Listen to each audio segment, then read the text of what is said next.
All right. Hi, everyone, and welcome to episode 3 of this mini series on horse wisdom for humanity. And in this mini series, which has been 3 parts, we've been breaking down the American ideals of life, liberty, and the pursuit of happiness, and trying to look at these concepts from the perspective of horse wisdom. And we already covered life in episode 1 and liberty, which ended up being kind of more about a discussion about freedom. There's some ways that liberty and freedom are the same, some ways that they're different, but we focused more on freedom in episode 2. And tonight we're going to tackle the pursuit of happiness. So this entire Horse Wisdom for Humanity series is a precursor to the publication of my book, which is due out in February of 2022. And I'm Kim Hallen, by the way. I didn't introduce myself at the beginning. But this series also, in addition to being just kind of like a precursor to the book, is also helping me flesh out some of the concepts that I'm tying into the book. So the topics of life, liberty, and the pursuit of happiness aren't in the book, but many of the things that we're touching on in these conversations are. And so I want to thank those who've been participating live with me, because you are totally helping me, fine tune and flesh out how I want to finalize some of the chapters in the book. So before we dive in, I always want to start these recordings with a brief explanation of what I mean when I say that I'm accessing horse wisdom or wisdom from the horses. So what I do when I'm seeking guidance and clarity from the horses is I simply go out into the pasture and into the horses' space, and I essentially, commune with them. And through them, I also commune with nature. They're kind of my conduit to the larger natural world.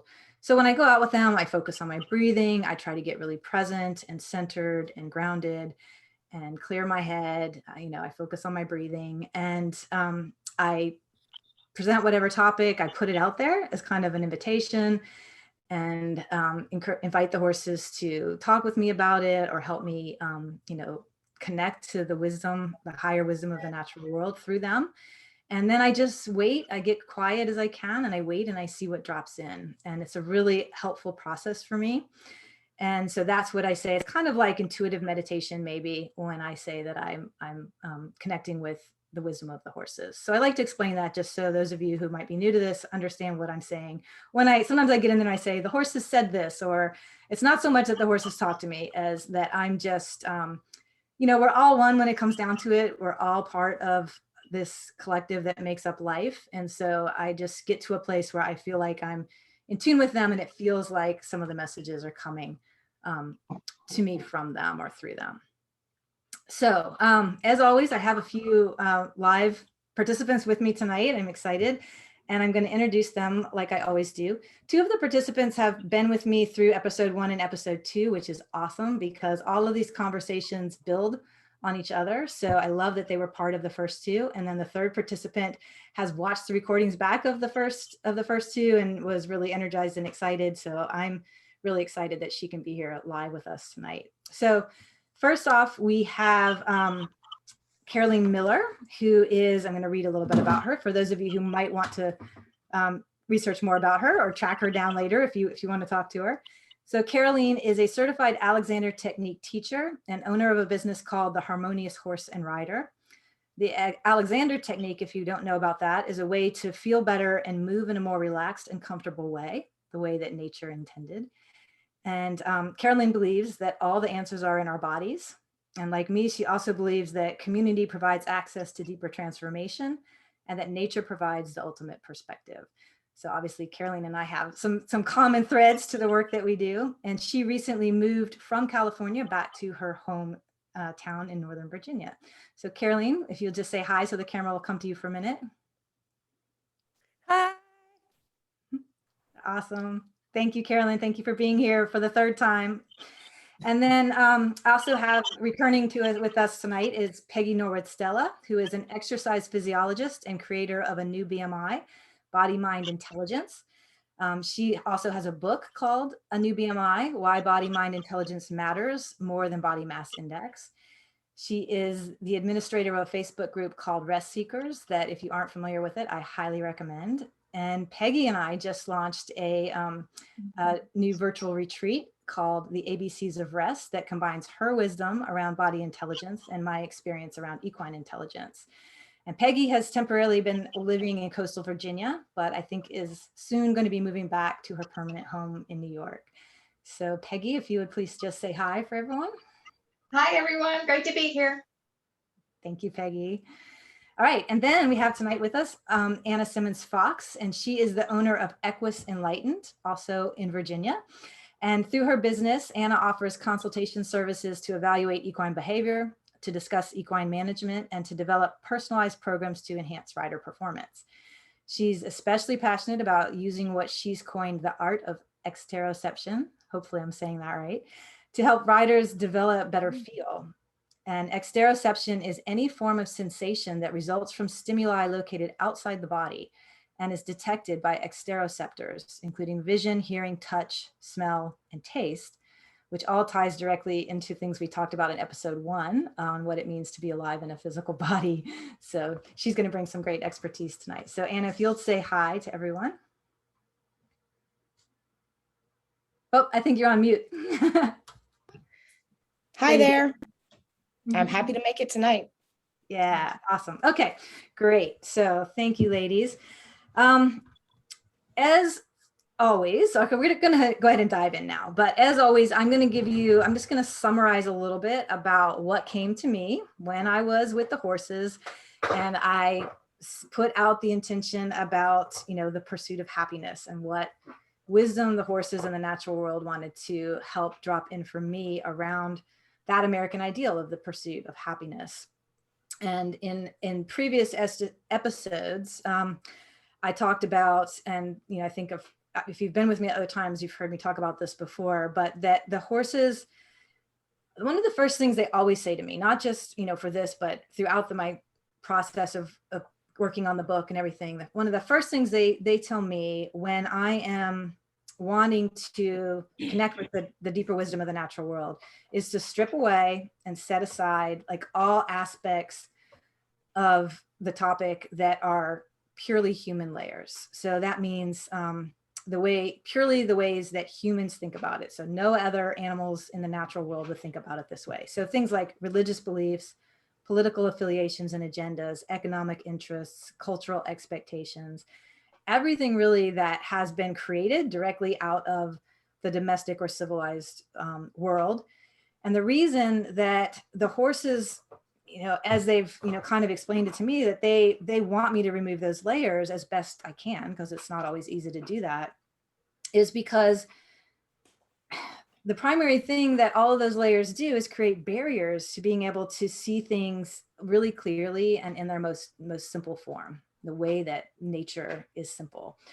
And the other thing that they've said to me a few times is that there's really no point in looking at a human constructed world to find solutions or solve problems or think differently about human constructed problems, right? It's like looking at the thing that created the issues or the confusion for the answers. So that's really, why I think that step is so important about, stepping outside. Literally, I step outside, but it's about stepping outside of the ways that, we humans normally live and think about things. And particularly around our mindset of fixing things, like where we talked about that, I think I don't remember if it was episode 1 or 2, that we humans, we're fixers. We always wanting to try to fix things. And what comes to me over and over again when I'm out with the horses is that the solutions are already there in the parts of life and the world that aren't broken, if we just remember how to look at the things that aren't broken, and instead of trying to fix what is. All right, so the pursuit of happiness. When I sat with that, the very first thing that came through was like, all right, the forefathers didn't say right to life, liberty, and happiness. They said life, liberty, and the pursuit of happiness. Like, that's odd, right? Happiness is a concept that's really elusive. It means different things for different people, has lots of different definitions. And I think even those, the founders of our country knew that you can't really guarantee anybody's going to have happiness, and happiness means different things to different people. So that didn't come in as like a right to happiness. It was the right to the pursuit of happiness, Well, when I sat with that with the horses, it was like, why is the pursuit of something as elusive and open to interpretation as happiness considered a good thing or something that we want to strive for? Because most of us have probably had the experience of being in what feels like constant pursuit of something that's elusive to us or is inherently elusive or impossible to achieve, and yet we're constantly trying to achieve it, right? That state is something that's, you could describe as insanity. At at best it could be insanity, at worst it could be kind of a living hell, right? To always be in pursuit of something that you can never achieve. So the wisdom that dropped in for me was like, that just really makes no sense anyway. Why would we strive or be, so driven to have the right to pursue happiness, to pursue something, spend our lives pursuing something that may continue to be elusive? So that fell in. Yeah.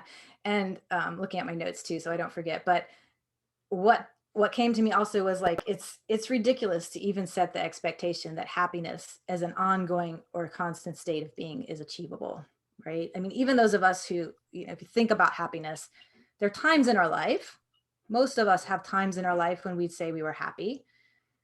Happiness is not a constant state. It is not really realistic to say we're going to be in a state of happiness all the time, right? So the wisdom that came into me was like, don't get wrapped up in this idea of the pursuit of happiness too much, because it's really setting yourself up for feelings of failure on a lot of levels. So we'll come back to that, but that came in first. The second was what I've mentioned a little bit already, which is, what is the definition of happiness? Everyone's definition and interpretation of happiness is different. We all are used to hearing lots of statements like money can't buy happiness. Beauty doesn't make someone happy. Beauty's in the eye of the beholder anyway. We hear that. Happiness is a state of mind. We hear things like that. Then there's also, how do you distinguish between feelings or emotions like happiness, joy, contentment? What is the difference between feeling happy and feeling that you're in love, or feeling love, feeling gratitude, excitement, feeling at peace? Like, I think everybody has different definitions of happiness, and I could think of different times in my life when I've been happy, and different words would describe it. If they said, tell me more about what that means to feel happy, sometimes it would be joy, sometimes it would be just peace and contentment. So there's a lot that's just really nebulous in there. And then the other is, how do you measure or quantify or confirm it? Someone tells me they're happy. How do I know? Are they happy? Like, there's no outer way to say whether someone's happy. And I even have talked to a lot of people, not a lot. I have talked to people who I work with who say, I don't know if I've ever been happy. Now, does that mean they've never felt the things that I feel when I'm happy? Or does it mean they have a different understanding and expectation in their own mind of what happiness is? So again, the pursuit of something that we can't even validate exists or when it exists, because it's an internal feeling that is different or feels different and requires different criteria for everyone, is again a kind of ludicrous thing to set as a goal or ambition, for our nation or the people, right? Or a group of people. Yeah. And really, the more that I sat with this, the wisdom I got from the natural world was just like, this really doesn't make much sense at all to them. And then I got to thinking about, so as I've said in some of the other episodes, some of the wisdom drops in, and then that gets me thinking about other things in my own life or things I want to research more, look into more. And I have a program that I've run, for a number of years called the Kinship of the Herd. That's sort of an online, self-awareness, self-development, self-improvement program. And one of the things that I ask in the early, course materials of that is, I asked the students to start exploring, what does happiness mean to them? And for most of the students, I found that it's actually a pretty difficult question for them to answer. And so in an effort to help them get a grasp on like, what does that even mean? And, what does happiness mean to me? And how do I even like think about that? Is I asked them to make it more tangible, to think about a specific moment in time in their lives when they felt truly happy, and then to identify the qualities that were present in that moment, so they can think about a very specific memory and then think about, what are the qualities that were present in my life, inside me, external to me, in that moment when I felt happy, to try to identify for each person, what does happiness mean to them. And like I said, I get some students who this exercise is actually very almost distressing, because they'll say, I don't think I've ever really truly felt happy. I can't think of any time in my life. And that's kind of, for them, unfortunately, a horrible feeling, because they feel like a failure. There's a lot of self-judgment around that. And that's, again, we've set this expectation that this pursuit of happiness is what life is about. Particularly here in America. I think that's something that people everywhere think of, but it's like explicitly written, in our founding documents for America.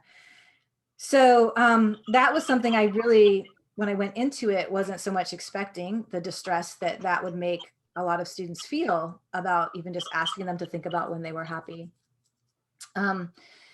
Then those who are able to work through it and come up with the qualities, what's interesting is, here are some of the words that come of the values, the qualities that came up quite a bit. One was, I felt content. I felt at peace. I felt accepted. This one comes up a lot. I felt accepted. I felt safe. I was with a familiar and trusted person or animal. I felt free to be my authentic self. Right? Those are some of the things that come up over and over again from students who do that module of my course. The other thing that comes up sometimes in that section is students talking about a time when they were like in the zone. If you think about that, maybe they were, they're an artist and they were doing art or making music, or they're an athlete and they were, in the zone in their sport. Maybe they're a nature lover and they were sitting in nature or near water that was meditative. If they're horseback riders, some of them have said, I had the most amazing ride on my horse that I can ever remember. So things that maybe made them feel connected and in harmony and at ease, in the moment, that felt kind of magical for them, were happy moments. When I think about these things that I just mentioned to you, contentment, peace, being accepted, feeling safe, being with a trusted person, even being in the zone, like that experience of it. I'd like to hear what you guys think tonight, but I don't know that I think those are what our founding fathers had in mind when they said that, citizens have the right to pursue happiness. Maybe they did. I don't know. But I was left from all this with two primary things when I sat with this one. And one was the question of when and why did the attainment of accomplishments or benchmarks or measures of success kind of become equated with happiness in the human world? Because I think a lot of times, many of us think we're going to be happy. I'll be happy when I get that promotion, or I can buy that house, or get that job, or I accomplish this level of whatever with my horse, whatever it is. We think that attainment of something or acquirement of something external to ourselves is what's going to make us happy. So, when and why did that happen? And then the other was that if the values that some of my students and clients have identified as the qualities that need to be present in order for them to feel happy are really what we should be striving for, if we are going to strive for happiness, do those qualities lead us back to realigning with the natural world as the answer? So I kind of want to explore that too, to sort of, does it validate or not validate that realigning with the natural world could lead us to, again, I'm even tentative to use the word happiness, because that means so many different things to different people. And I might actually start with that with each of you, as like, what does that word mean for you, knowing that all of you are sort of seekers. So your answers may not be typical, but yeah, let's actually start with that. So any of you want to go first with when you think about happiness in your own life, or the pursuit of happiness, what does that mean for you?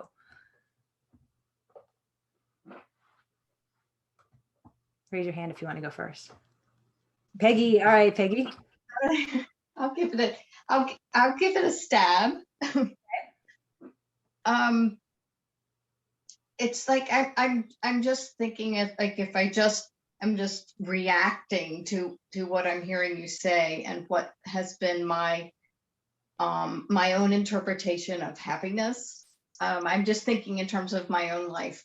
For example, having dealt with periods of depression, I would have a saying that I sort of used this, it called it putting on the happy, which really described how it felt to me to be able to continue to maneuver around in the world. Just sort of, it was almost like a survival mechanism of what I called, okay, now I've got to go out and perform and do the things that I'm supposed to be doing to be a part of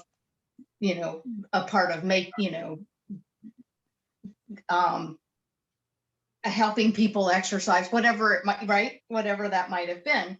Right. But for me, happiness was such like a visual thing, right? It was almost, to me, I see happiness as kind of what someone else sees in you as opposed to what you're really feeling. So in my, just from where I see it, happiness is really more of the mask that you wear as opposed to truly the feeling. Because I think the feeling, as you were saying, is more along the lines when you want is more contentment and satisfaction. And so there's so many other factors that contribute to happiness.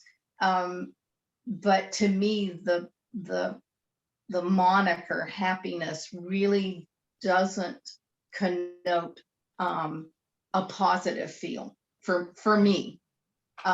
Truly positive feeling, it really feels more like an external label than it does a feeling. I'm hoping that begins to make a little bit of sense, but I'm just bringing it in from the perspective of having felt like I had to fake it a lot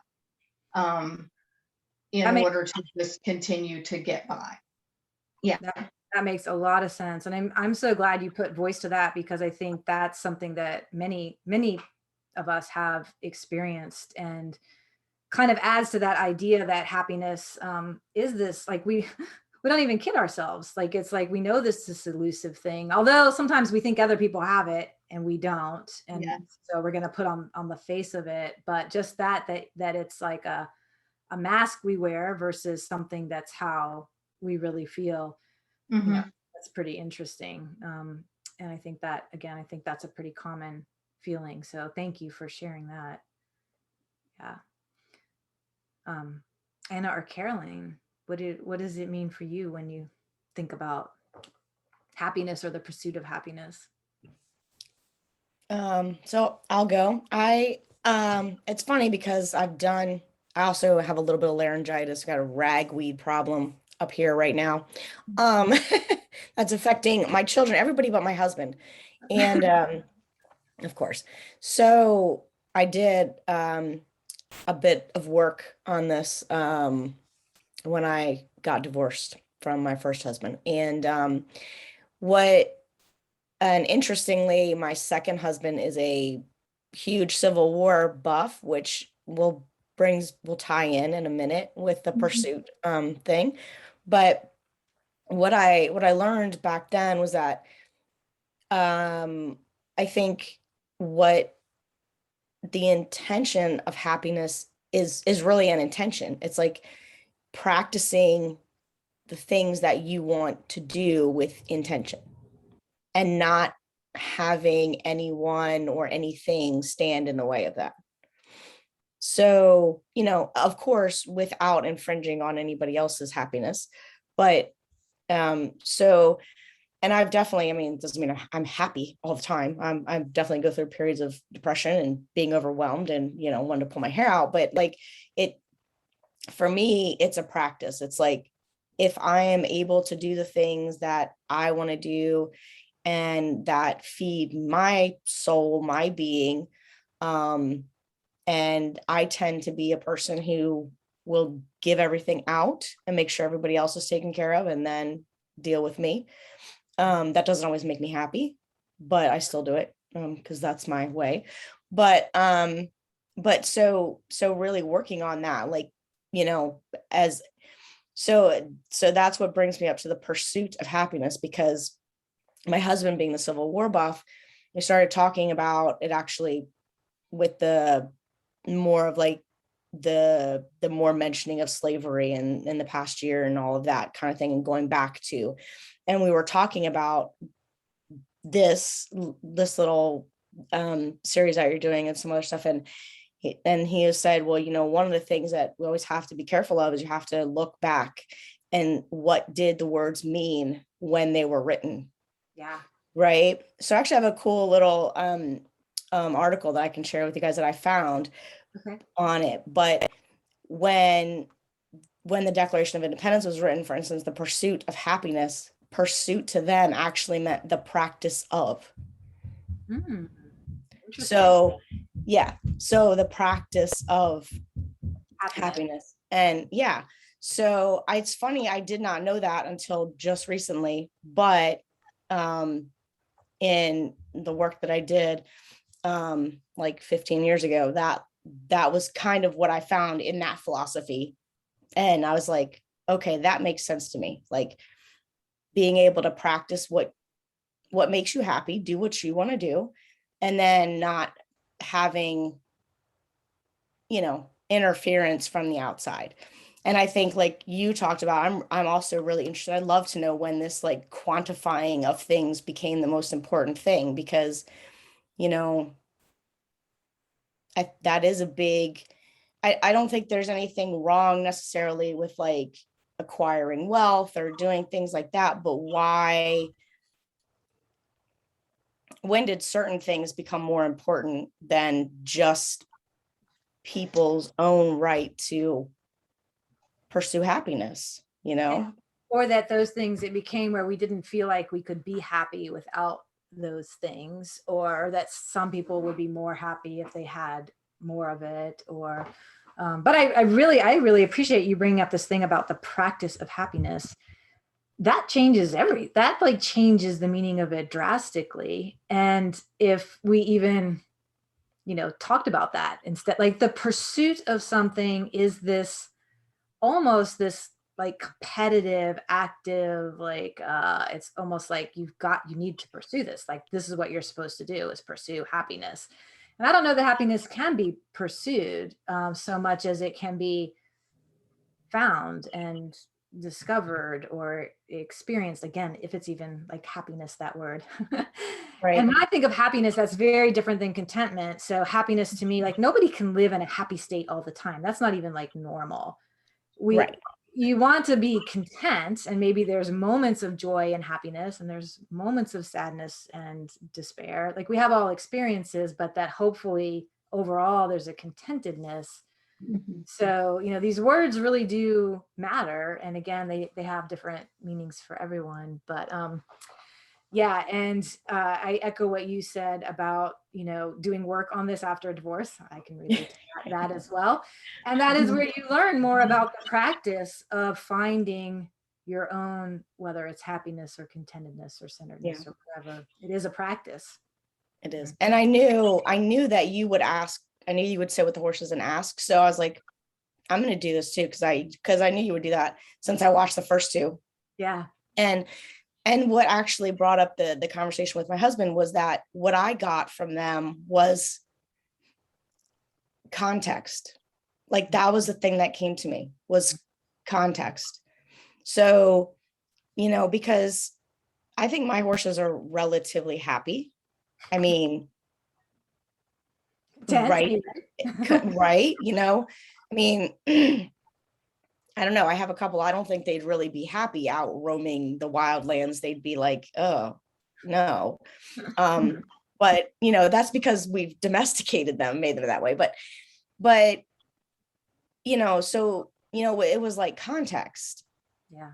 you know, and I was like, right, like that's really interesting because you can be in different stages of your life and be in different places, you know, with a happiness at that stage. But yeah, I don't think you can live in this, you know, happy, perky thing all the time. Right, right. And your surroundings and situations may not, I think about times when there was, famine and the Great Depression, there's a lot of scarcity, but can you find, there's moments of happiness even in that. There's people who find moments of joy and laughter even in the worst of situations. So yeah, context can be a huge part of that conversation.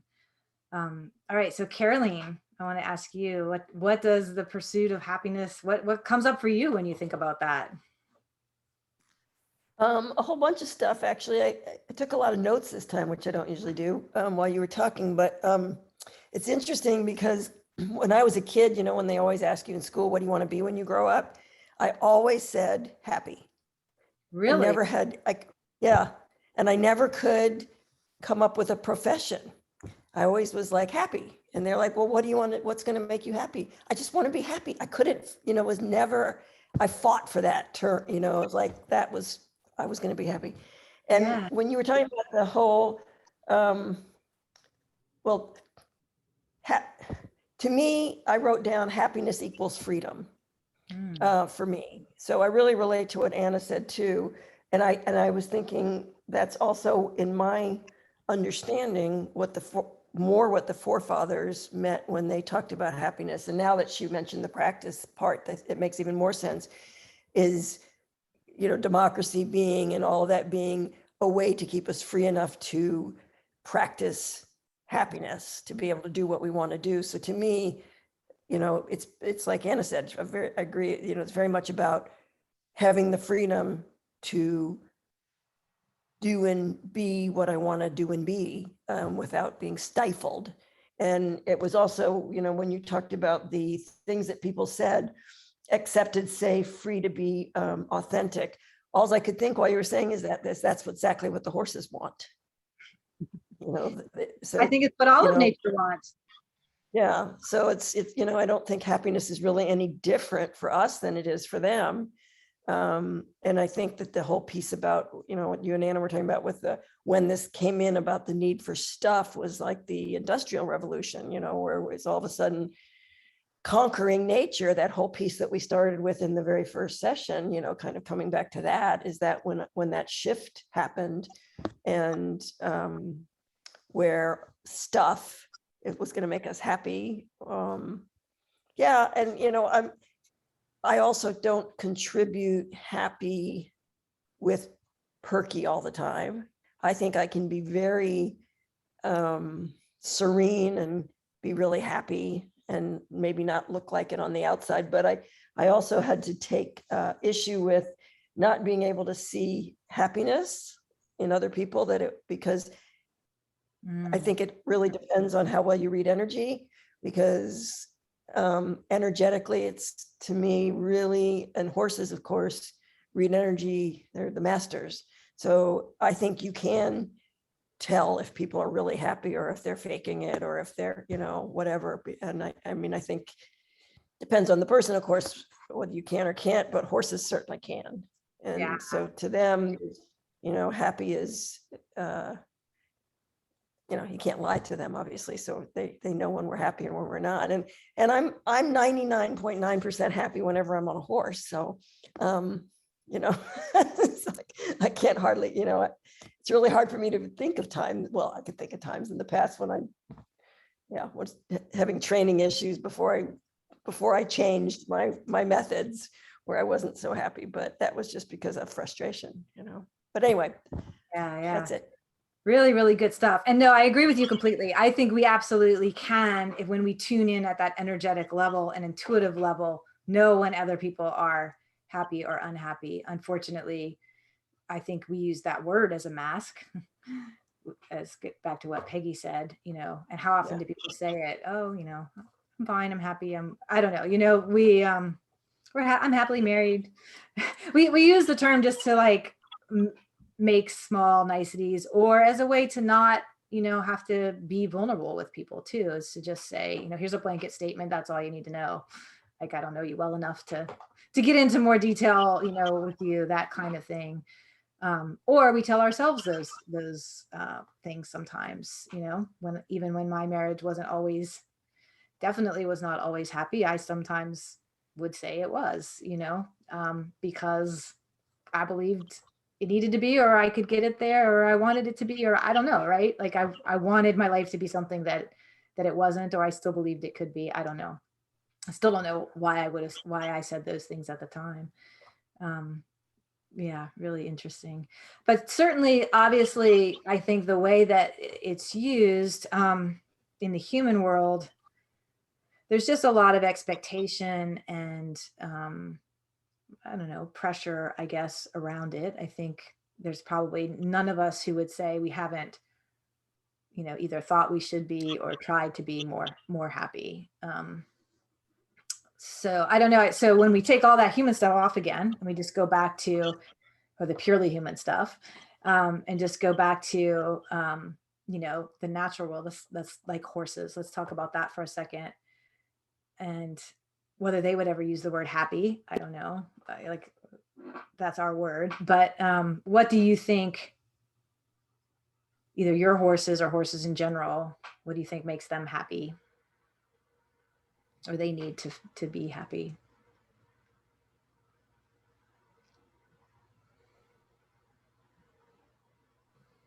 One of the things that comes up for me is probably the going back to Caroline's thing about freedom to be ourselves or be authentic, is, you know, freedom to behave in the ways that they want to and need to feel good in themselves, to feel healthy. I think to be seen is a big one there too. I think horses really want to be seen and, you know, be seen, felt, heard, you know, for who they are. And I think I've said this before, but when maybe not here, but when I first moved my horses to the barn where they are now, I got so many comments from other boarders and the woman who owned it that my horses had so much personality and that they were so gregarious and they were so kind of they wanted to be involved with everybody that they met or talked to. And it was such a different experience for a lot of the people at the barn to have horses act that way. And I said, you know, my comment was, that's because they're allowed to do that. I've encouraged them to show their personalities and be themselves. And so they're showing you their personality and being themselves around you. And I think that that's really important to horses. Yeah. And I think horses with each other, they see and hear each other. Like that's just the way that they are. But what they do, I think, learn in our world, like you said, where they weren't used to horses that way. I think horses are very similar to people in this regard, that when they don't feel seen or heard, or they feel judged, which usually would be maybe some sort of punishment or negative reinforcement for expressing themselves, they learn to shut that down too, right? And to hide, behind a mask or something. But yeah. The whole learned helplessness thing. Yeah. Yeah. So I think that one of the things that they really value is choice, having choices, being able to, if we're not able to give them complete freedom, then just having choices, go here, go there, in, out. I've seen horses just change huge when people just start giving them just a choice on their own, whether it's as simple as, a running shed and not being locked in the barn, or being able to come and go from the barn as they please, or, something like that. So I think choices is huge. I mean, that's something that we value as humans. Absolutely. Why shouldn't, as another sentient being, why shouldn't that be valued as highly for them as it is for us? And that kind of goes back to the conversation about freedom, which was like, so, in the natural world and in like wild horse communities or non-domestic or even in domestic herd communities where there's no rules of law or penal systems or anything like that that controls behavior. All the horses are free to make whatever choices they want. It doesn't mean those choices don't have consequences, right? And I think there's a difference in being in relationship with a horse where they make a choice, there's a consequence, they don't like it, they make another choice. What's problematic is when they make a choice, they get a consequence that doesn't feel good, and then there's no other choice that they can make, right? Where it's just like, you're wrong. That's where you get that feeling of you're wrong, or you're judged, or you're being punished, versus being able to say, oh, I didn't like that consequence, let me make a different choice, which is what freedom, I think, requires. So yeah, and in that, watching that episode, I was thinking like, what, one of the thoughts that came to me is, when did this, we're kind of at a point where there's really, we don't like consequences. So, and that, like, that being said, I don't think, like, when you talk about penal system and stuff like that, like, I don't think our consequences there are necessarily good or correct or whatever. But all that has evolved over a time of really us fighting the natural world in consequences. So, because we didn't like, the consequence of, this, then we decided, well, we would make it this. And then it, now it's kind of a huge snowball of, well, now nobody likes to have consequences for anything. So how do we make everything happy all the time? It's not possible. Nature is not happy. I mean, nature probably is happy all the time, whatever, but there are, I don't think nature is happy all the time necessarily. right. I mean, there are moments of consequences that are very uncomfortable, that consequences could be death, consequences could be starvation, but they don't get to choose, I like that consequence or I don't. Right. Yeah. I mean, they could say, I don't want to repeat that behavior and get that consequence again, but they don't get to say, instead of that consequence, let's have it be this consequence, right? Right. And I mean, I don't know what the answer to that is in the human world, but it's like, I feel like we've done so much to make ourselves comfortable, or that we think comfortable, that now we don't like anything that's uncomfortable. So, for instance, death and harsh consequences in nature that happen every single day. I mean, every day, we shy away from that stuff. I mean, even when it comes to our own animals, we're like, or trees, you're like, oh God, don't die, so. But we're very interesting because, I mean, as a society, now we each have our own individual beliefs, but, as a society, we have this, fear of death, avoiding of death, not wanting that consequence. And yet you look at our food system and the way that we hand out death to animals in the food system is really horrific. The way that, we'll kill crops or bugs that we don't like that are eating our crops, will do the death penalty. There are certain instances when we are perfectly okay with it. It's like we get to pick and choose. And again, it's all really quite convoluted.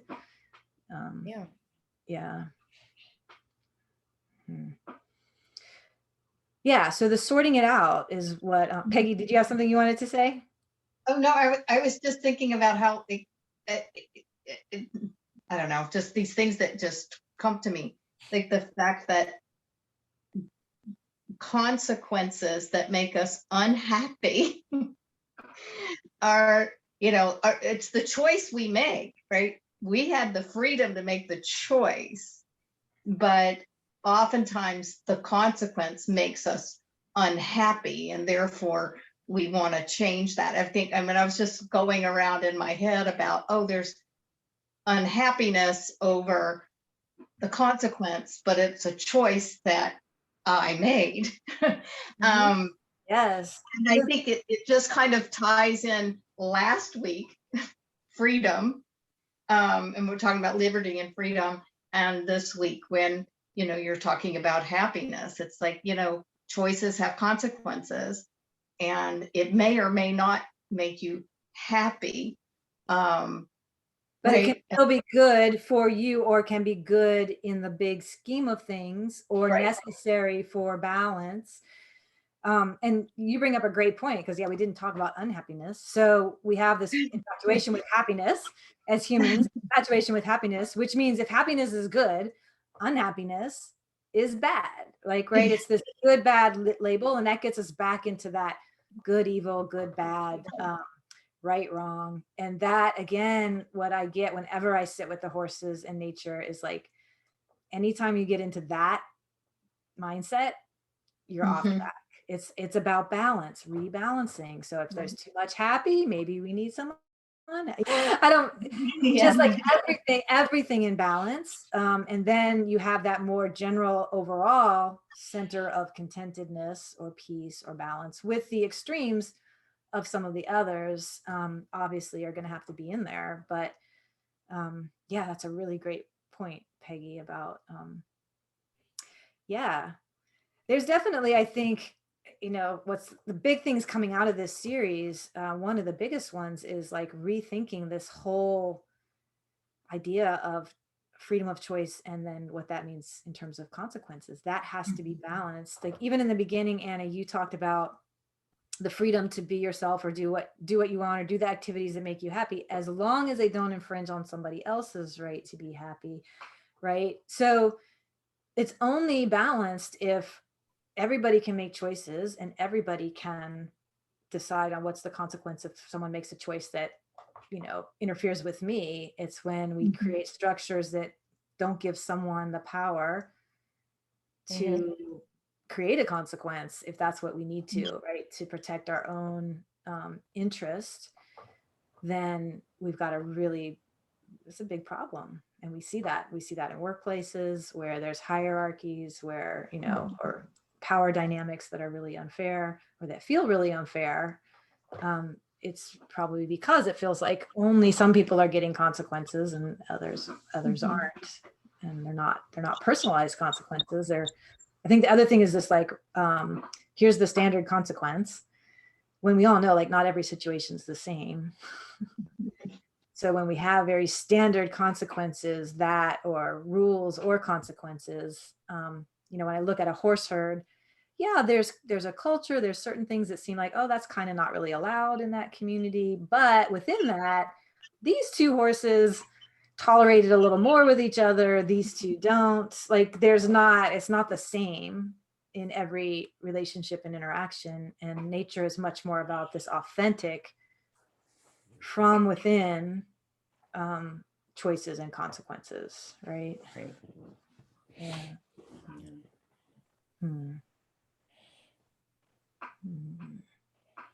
Yeah, and I think humans, especially, I think more with the electronic age and not doing as much face-to-face communication, like a lot of things are taken out of context, and it's very easy to read words in your own head, in your own definition of those words, like pursuit of happiness. Because we have a definition now of what we think pursuit means and what we think happiness means. But if that's not what they meant when they wrote those words, it's not the same. Doesn't matter. It's not the same. So I think that's a huge thing, like just the lack of communication. I mean, we think that there's more communication now because of electronic communication, but it's not better communication. Absolutely. And that gets into something that's been coming up in my world a lot lately, and I'm sure probably all of you have heard of it, like the whole third dimension versus fifth dimension, and the fifth dimension being the more intuitive and, energetic level of things. And the more, one of the chapters in my book is the limitations of language, right? When we rely on words, whether they're written or spoken, words are really so limited in terms of all the things that can be communicated, all the subtleties that can be communicated in energetic, in person, or even not in person, intuitive exchanges. That I think is definitely one of the big challenges for the human species, is that we have become so reliant on language and words, and the more virtual and remote.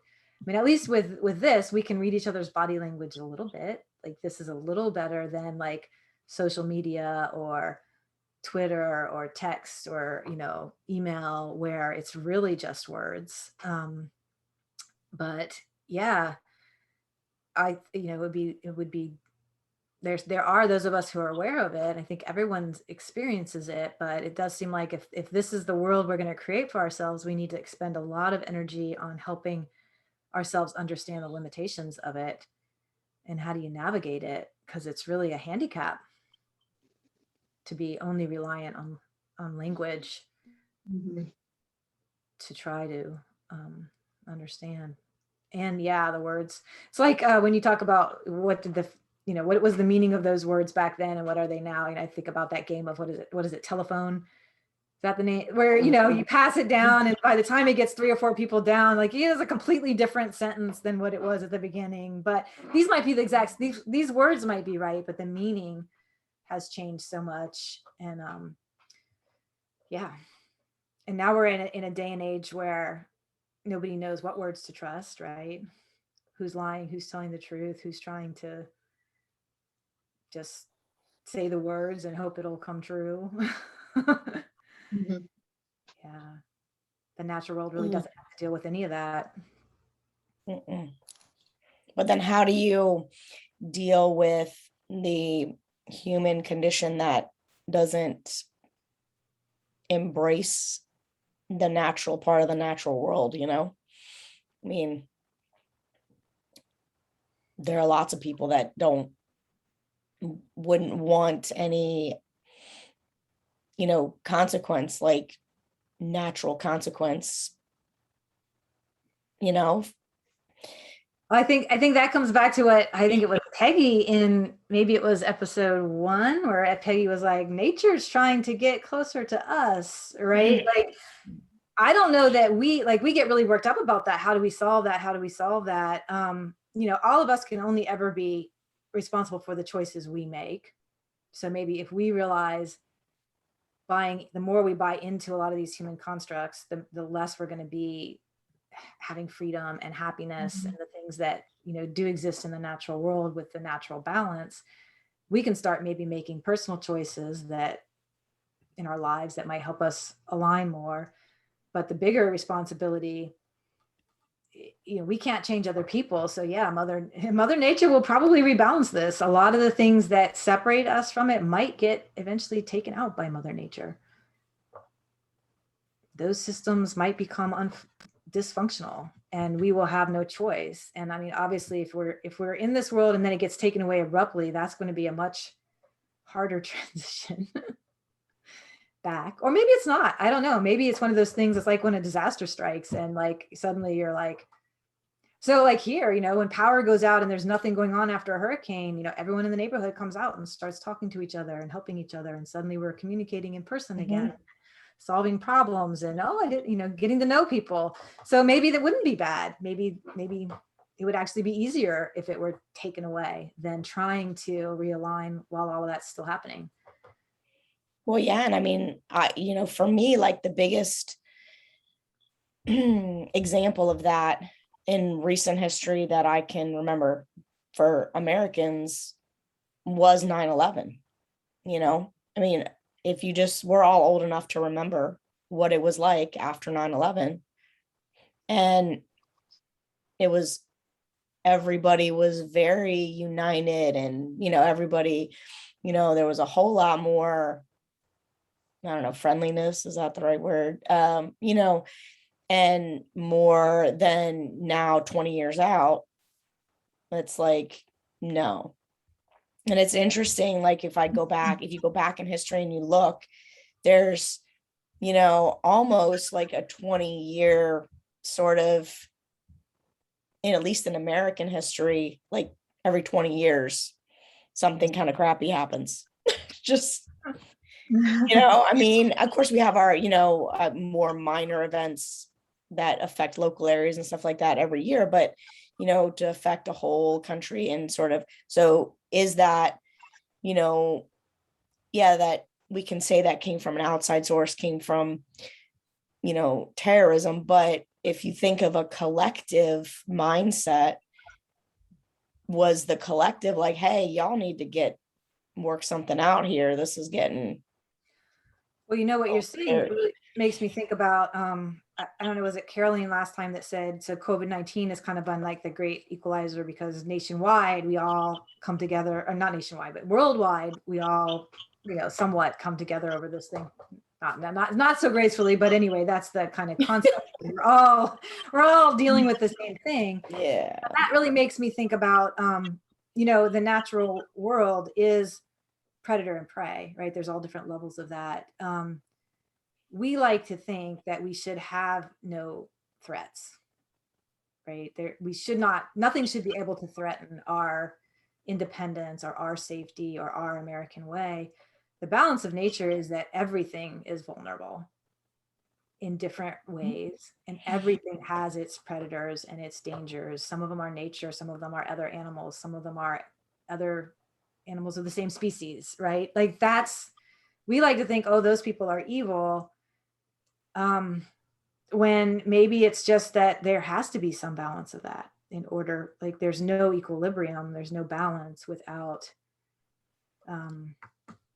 I don't want to say groups have to stay in their lane or whatnot, but there's a cohesiveness of communities when we're kind of in this together, surviving in the face of this threat or this danger on all different scales, right?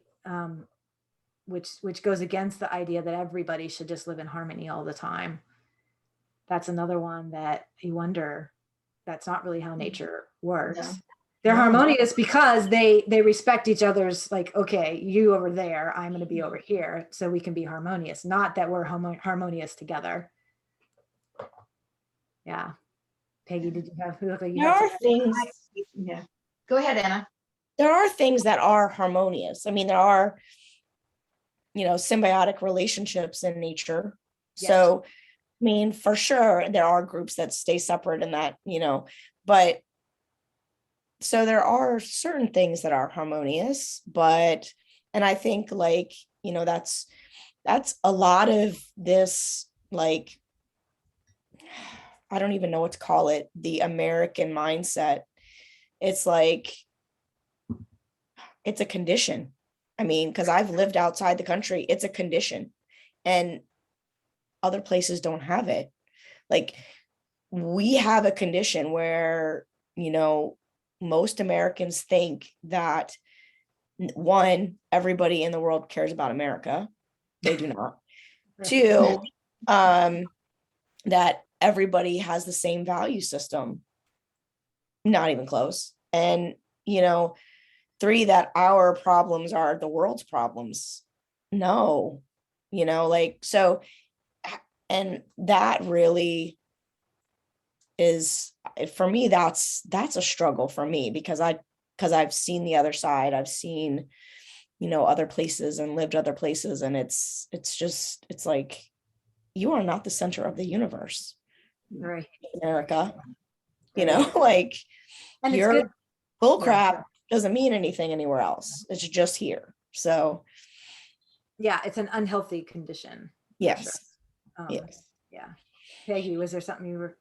Yeah, because you hit upon a word that just like really resonated when you said respect. Because I think, as Anna was saying, we have this, and we've talked about this before in other discussions. In America, we have this fiercely independent mindset. I mean, there's this pride in being the rebel kind of thing. But the respect that you just brought up is, I think, vitally important to all of us being able to live like together in harmony, because my happiness cannot be, as Hannah said earlier, at the cost of someone else's happiness. And I think that we have a tendency here in America to act out as if my happiness is more important than yours. And if I can achieve it, then good for me. That's the American way. And I think that that's kind of maybe a cultural thing. And I might be exaggerating a bit, but it's as I see the respect for what the other has to say or what the other is feeling, I think has been put way on the back burner in order to continuously put forward this idea that your happiness is the most important thing. And I think we somehow have to come, maybe pursuit of happiness, when they talked about it, had something to do with you are able to pursue it, but you are not guaranteed. Your happiness cannot be at the cost of someone else's. So you're free to pursue your happiness, but you may not necessarily, or you can practice that, but you cannot practice it at the cost of someone, Right. of someone else's. So that the word respect just really like put goosebumps on my arms when you said the word respect. And I'm like, I think, okay, that really resonates with me. Yeah. And it absolutely has to be in the context of being able to understand the pursuit of happiness in any sort of way that's in alignment with nature. If it's a pursuit, then yes, you can pursue it, but the other has to be able to pursue it equally. Like again, that again, and the only thing that allows that is respect and consequences, right? Consequences when there's lack of respect, one way or the other. Something else that came to my mind, Anna, when you were saying like there is harmonious stuff. There's also the other thing that's a layer in the natural world is kind of balance and happiness and contentedness. What am I trying to say? In the wild, horses live in a territory, but there are many other animals that live in that same territory. And I think I've mentioned, probably not in these conversations, but somewhere I've seen videos of like zebras, or it was zebras, I think, that were walking right through a pride of sleeping lions, and they were perfectly calm. And it's because, as Caroline talked about, energetically, they don't label lions as bad. They read the energy of, they understand lions will hunt, they'll eat, and then they'll sleep for 48 hours or whatever. They're not going to hunt again while they're sleeping. It's perfectly safe to walk through the pride of lions when they're not energetically in hunting mode, and they're not evil. We just have to be aware of what their pursuit is right now, right? And that there's consequences. So that's another thing I think we're not very good at is again, it goes back to that being able to read others energetically and saying, how do I want to behave in response to who you are right now? It doesn't mean that that's always what our relationship is going to be. So I don't really know where that fits in everything, but I've been thinking a lot lately about the community, and like that's what I kind of think about nature, and like everybody, all these different species living in the same territory, right? That's a community. Even though they may not all interact, they're not all the same. It's a community, and it works together. And really interesting, because I know that you've at least looked into some of Wim Hof's things. Right. I listened to a podcast with him and Russell Brand, which was absolutely hysterical if you've not. But they they talked about when Russell Brand was talking about like all of these things that he thought people like nature and people should have. And one of them was like, okay, so I'm going through my life and I'm like practicing my happiness and I'm doing my thing. And then my buddy over here dies. And I'm like, oh crap, sorry that you died, dude, but I got to keep doing my thing, you know? And he's like, we kind of think about that now as like, that's cold. Like, you know, your buddy died, like, you know, you got, and his thing was like, but this is how this is how nature works, right? I mean, yeah, some animals have their mourning period, they go through whatever, but then life carries on. And he's like, you know, and of course he's very colorful language, but you know, we dwell on so much stuff. And he's like, I just was dwelling on all this crap, you know. And as he was going and he was like ticking off all these things, I can't remember, it's been a couple months since I listened to it, but you know, that he thought like people should have in a community and what happens in nature. And I'm like, this is part of my problem, I think, with identifying with other people that haven't grown up in communities, because I grew up in the military community. And even though, yes, we're all common in some way, it's still a huge range of people. You know, I mean, every color, every race, every religion, and I mean, everybody's different. And yet that community still comes together all the time, you know, babysit each other's kids and, you know, all this just stuff. And then when I was out of that community, I got into the public safety community, which for a long time has been very much the same way. And now that's starting to break up a little bit. I think because of a lot of people are just breaking out of it, but, you know, and that's kind of how we operate. It's like, you know, we talked, I think, on one of these Zoom chats about, on one of the Patreon ones about, I think it was one about death, and talking about, you know, my family was just like, yeah, maybe dad doesn't land his plane on the carrier tonight, you know, maybe he misses, and, you know, that Well, could happen. there's definitely something, And definitely military families and public safety, I think, live with that death could happen at any yeah, time.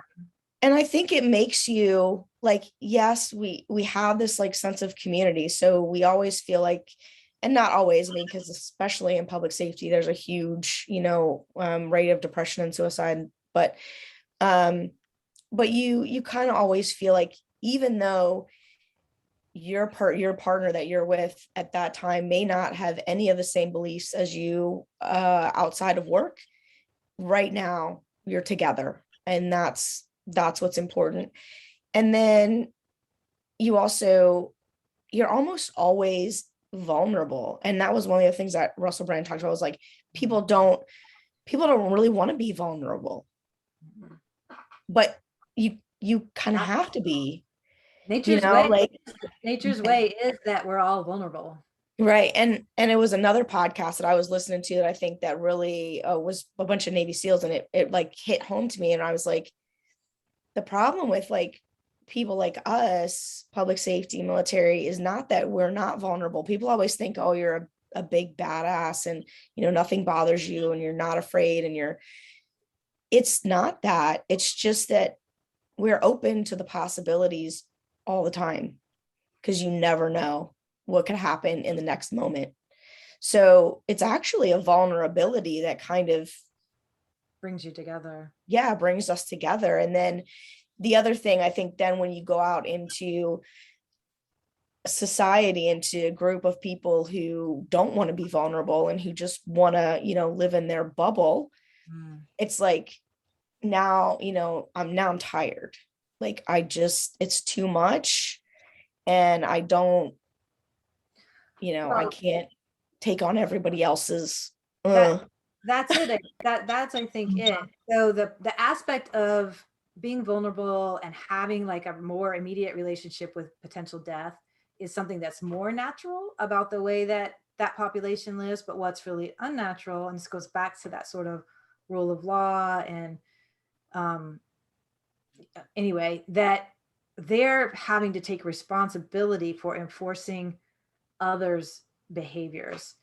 Yeah, Where when you get it, the yeah, like when you the go, yeah, natural way is that a lot of those situations in nature would work themselves out with consequences between the individuals involved, Sure. and somebody else wouldn't intervene to resolve it. And so I think that puts a lot of, I think that's what a lot of the weight of depression and suicide for that population is, Yeah. is there has to be resentment about that I'm not only is my life at risk, which can be natural in the natural world, but in the natural world, each individual makes their own choices about that risk versus having to do it. Right. Somebody else isn't taking care of their own responsibilities, sort of thing. Yeah. And I think that's why, like, it was really difficult. I think it's, you see more, like, especially in the military, you see more issues with like the Vietnam War and even in the Middle East, where there's not a clearly defined goal, right? Or a clearly defined consequence, because they're always sort of, everything's changing all the time. Whereas, the natural world, there would be a consequence and then that would happen and then life would go on. But in those types of situations where there's no actual, end in sight, and policing is a lot like that, it's like, or the war on whatever, like there's no war right. in there's no war in the natural world. There's fights and there's scuffles and there's things, exactly. But there's not like wars. right And it's like, policing, you could, one day, like, arrest somebody for murder and, they go to the magistrate and, held no bond, whatever. The next day, same charge, somebody gets released on their own recognizance, like there's no. So it's, I think without those sort of more finite boundaries of consequences, then it just muddies the water so badly. And I understand that people are afraid of consequences and don't like them, but at the same time, might be better than what we have now, right? Right. Yeah. I mean, I don't know. I mean, I grew up in a household where we had consequences. Like, you did A, B was going to happen. Right. Well, we learned quickly. It was fine. We're still here, Yeah. That gets into so some families have like somewhat fair consequences, right? Some families have others that aren't. That gets into a whole thing with, like, I think I mentioned one of them, privacy and not privacy, and how in nature, like, things can't get too out of balance because everything's done sort of in the public eye. Whereas in the human society, sometimes our privacy stuff allows for a lot of really unbalanced behavior and consequences that, there's not another adult that could give consequences to that adult and a child can't, but in a more public community, another adult would be like, like, that's not okay. Right. So that gets into a lot of different things, that we have a lot of obstacles. There's a lot of obstacles to getting back to the natural balance. Well, and I feel like I was talking guy that pumped my septic tank the other day. We're talking about, like, when we were kids and we were in school, like, if you did something wrong, like, before you got home, your parents knew about it and they were there waiting to, beat your butt or whatever the consequence was. Right. And now it's like, Nobody, there's no community of that. There's no, like, hey, little Joey was a little jerk today, you need to, there just isn't that. My dad's a teacher, right? He called somebody, a parent, to say that the kid did something and the mother hung up on him, like, so there's no, like, sense of, I hate to use that word, we're all in this together, like the COVID thing, but there's no sense of that normally. So why would we have it for COVID? Yeah, right. They're just the same things are figuring out. So Peggy or Caroline, Anna and I've been kind of going on this topic. So what's coming up for you guys?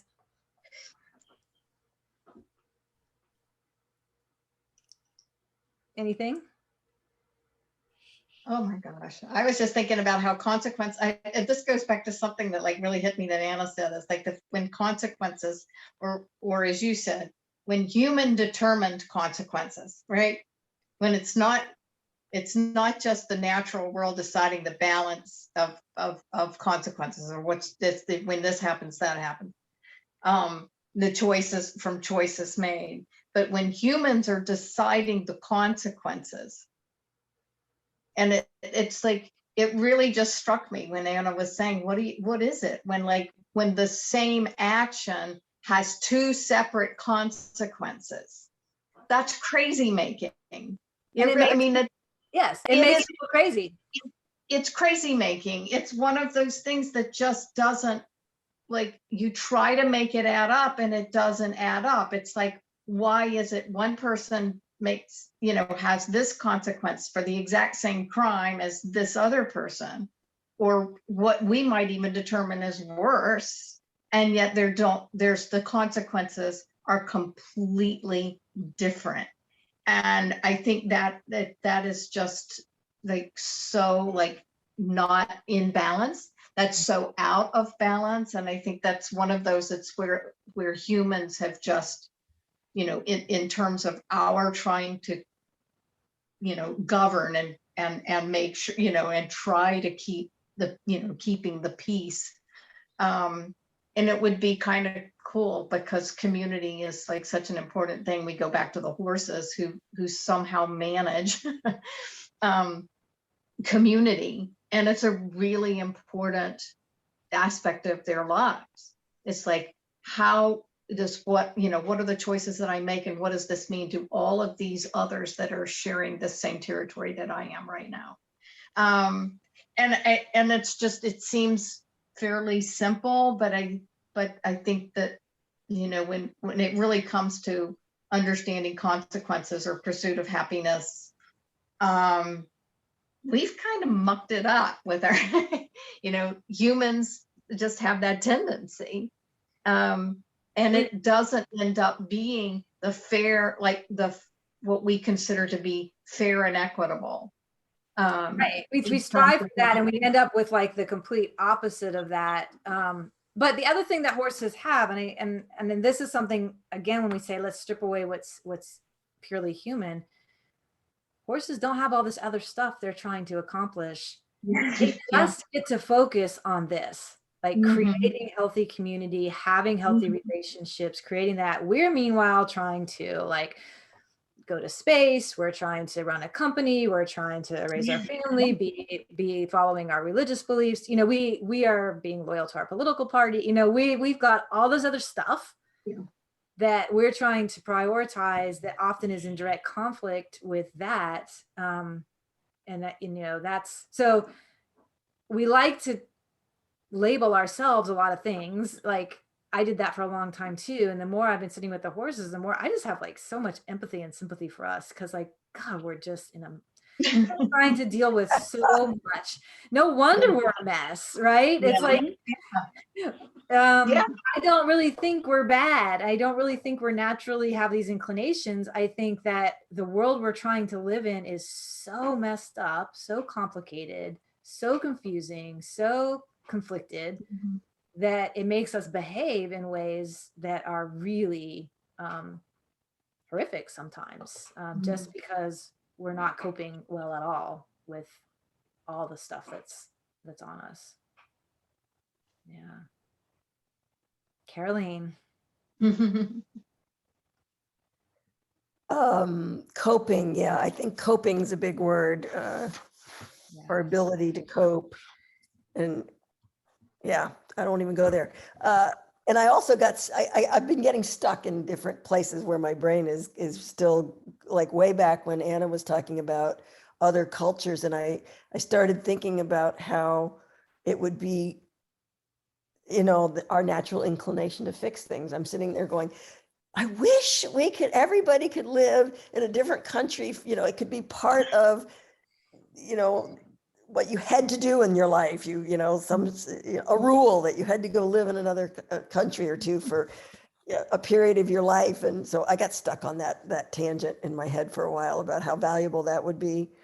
And I haven't ever lived in another country, but I've visited a lot of other countries and done spiritual journeys in other countries where I've been, really quiet there and listened. And yeah, we're so screwed up here. It's just mind boggling to me. And I love the fact that what's coming up for you, Kim, is that you're getting more empathy. And I'm hoping that I get there, because I'm not there yet. I realize at all. I'm really, I'm still a little bit stuck in the coping part, and having empathy for why we're the way we are is, I think, a very good pursuit, or a practice, I guess would be the better word. But and I'm not there yet, but I'm enjoying the conversation a lot, but I don't have a lot to add to it right now.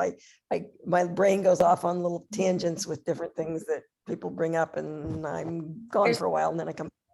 This is why I said I've listened to each of these back already 3 times myself, because there is just so much to, pull out of the different conversations. But one of the things that came to my mind when you talked about, I wish everybody could go to spend time in another country. And my first, I was like, yeah, that'd be cool. And then I was like, but wait a minute, horses don't spend time in other countries.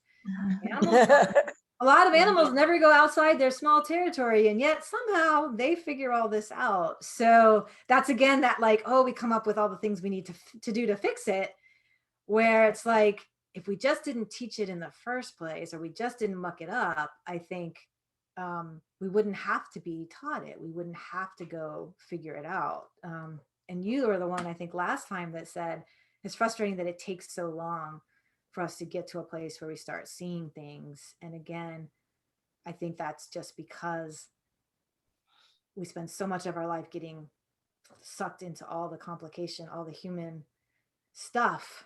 And then we finally get to a point in our life where we're like, start to want to unravel it a little bit. And it seems like it takes me to the end of my life to figure out how to start unraveling that.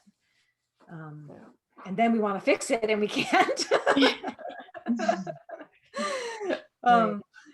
Yeah. So yeah, as we work toward kind of wrap up, it's like, it's hard to know. Like, I think just the like shifting and opening and sharing to help each other open our minds is huge. And if others listen to this, some shifts will start happening. And I just want to, so we don't feel so overwhelmed, is just bring us all back to, it's not any of our responsibilities to fix what's happening. And, whether this is getting into a human belief that's mine, but it helps me, is believing that anything we start to kind of see the truth in it, it will help the next generations or the next evolutions or it goes into collective higher intelligence, and the empathy for ourselves. That's another thing that I get, whether it's empathy or not. When I sit with the horses, I don't feel like the horses are, I think they have a lot of empathy for us. Obviously they're not under any illusion they can fix it for us. They can help invite us, show us, model for us. They can't make us look or listen or anything else. They're endlessly patient with our lack of taking them up on that invitation. But whether it's empathy, they're not hostile. There's no hostility toward humanity, which I went through a phase when I was first starting to even like channel energy of horses, that I felt a lot of anger. But the more I sit with them, I don't really feel, I think that was my own, my own anger at what we've done. Maybe a bit of projection, or, maybe there is some anger there in the world, but that's not the overriding thing I get. They're able to find their contentedness, maybe not always in their interactions with us, but in their other times, much better than we are. So if there's nothing else coming out of this one's about happiness, is just that anytime each of us can practice finding our own place of contentedness or happiness, whatever it is we want to call it, and recognizing all the things it doesn't come from, and that there isn't a pressure to be happy, to put on the mask of being happy. I mean, we still probably do it, but animals don't pretend. They don't wear a mask, right? So maybe just releasing some of those pressures in the times when we can, giving ourselves a break from those pressures, the pursuit of feeling like we need to be happy. Any other parting thoughts on this?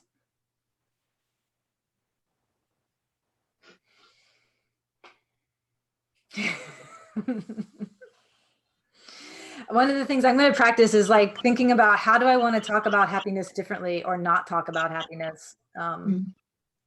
Or even taking the opportunity when I hear somebody lamenting about not being happy, and not just like, is there an opportunity there to shift that conversation away from, you know, that doesn't have to be the goal. This buying into this, the human concept of happiness, which again is a generalization, because obviously we all have a little bit different concepts, but the overriding mentality about happiness. Yeah, I think what you said about opening your mind, like there was something I listened to about a study with rats and like teaching them to go through a maze, and then scientists recreated the study like across the world with a different set of rats, same exact thing, and those rats went through the maze like so much faster, right, the first time. Like, so they're basically studying quantum physics, like, is this collective thing Intelligence. So yeah, so when you talk about, you know, animals don't necessarily leave their territories, but yet they have all this coming in, I think so much, especially for us these days, there's so much other crap that we're bombarded with that you're not opening up your mind. And I know, I mean, last year I went through this whole, you know, anger thing. I was like, Caroline, I'm coping. I'm angry, but I'm coping. And then I was like, you gotta let it go. Like, not everybody thinks the way you think they do. And like, you just have to. So I think, and the horses help with that. But I think too, it's maybe now I'm more of a feeling of empathy too. Like you said, for other, you know, for everyone else, and that, you know, we're all here. So we need to kind of figure it out, and, you know. Yeah, we're all in the muck we've collectively created for ourselves. Right. We're all in it. Right. And we've all had a part in it. Nobody is, you know, innocent. So yeah. But I think that's a beautiful thing to end on, Anna, and it takes us back to that sort of fifth dimension idea with the rats of, if there is a higher intelligence and a collective energy, then just us having these conversations is huge, right? And it could, we don't know how we're impacting the universe or others who are open to receiving, that might be sitting in a pasture somewhere seeing what they'll download, right? Right, exactly. Or a tree or under a leaf or whatever. So, thank you guys so much. You all are amazing. And yeah, it's Thank you. Yeah, thank you. All right, beautiful. Everybody. And I know I've asked before, and you guys are obviously knew this was being recorded, but everybody's okay with you know, putting ourselves out there in a in a thoughtful way. And I always ask for others to be kind and understanding that we're just having conversations to open ideas and questions and shift perspectives, and we don't claim to have all the answers or be right about everything. We're just or anything. Right. Yeah. We're just exploring together, right? And I love that, and I appreciate all of you very much. Thank you. You too. Appreciate you for bringing it up for us. We get to do it. Yeah. You're welcome. All right. Have a great evening. Good night, Okay, everybody. bye, Anna. Bye, Kim. Bye.